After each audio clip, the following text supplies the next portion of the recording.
流動充電設備咧已經成為好多人生活不可或缺嘅產品啦，咁所以對於電池嘅安全要求咧係越嚟越高嘅。咁如果想防止意外咧，就應該去了解下究竟電池點解會發生意外咧，同埋今集亦都講下 XPower 點樣可以避免呢啲意外發生嘅。咁流動充電設備裡面嘅電池發生意外咧，通常可以分為三大原因嘅。第一，首先個電池本身嘅設計啦；第二，產品嘅生產過程啦；第三咧就係去到用戶嘅使用習慣方面嘅。電芯嘅質量問題咧就係例如正負極之間嘅隔膜唔耐熱啦，或者有輕微嘅物理破損啊，例如有啲火粒咧刺穿咗個隔膜。又或者電芯本身嘅內溫性唔夠啦，喺過熱嘅情況底下，電解液會乾固，導致熱失控嘅。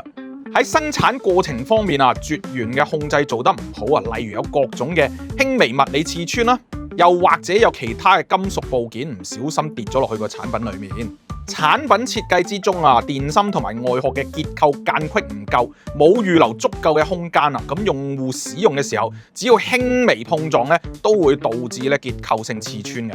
除咗空間之外咧，其實電芯同埋外殼之間咧，亦都應該有安全防護㗎。如果做得唔好咧，破損咗個電池咧，亦都容易發生意外。至於去到用戶自己嘅使用習慣方面啦，有時非常長時間使用啦，好似成日叉過夜或者叉滿電都成日唔斷電啦，咁電芯咧就會釋放鋰金屬產生結晶而刺穿嗰個隔膜嘅。又或者存放唔小心啦，同其他金屬或者尖銳嘅物體放埋一齊咁亦都會容易破壞到嘅電芯㗎。仲有啦，如果喺特殊嘅高溫情況底下，例如烈日當空，擺咗喺車廂裡面咧，都容易係發生意外㗎。咁 XPower 為咗避免同埋解決以上嘅問題咧，現在已經引入咗安全級別極高嘅防刺安全電池啦。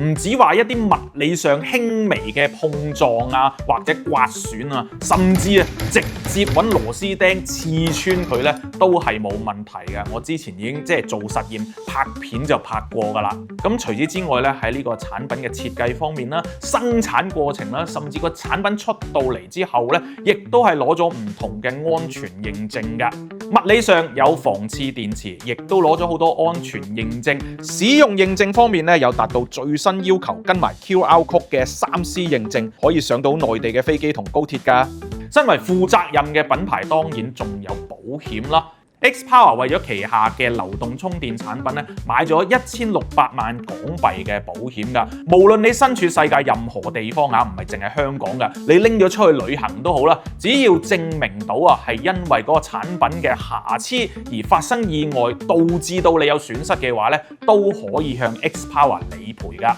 除咗保險之外，當然仲有保養啦。所有防刺安全電池產品都有1年保養，半年內有問題仲一換一添。咁台面上面見到咧，全部都係用咗頭先提及嘅防刺安全電池嘅產品啊。咁如果你係對呢個電池係有一個好高嘅安全要求嘅，咁我哋嚟緊1年幾集咧就會個別講下呢幾個防刺安全電池嘅系列啦。想買最高安全級別嘅流動充電產品，記住睇下你個產品上面有冇呢個 label 防刺安全電池啦。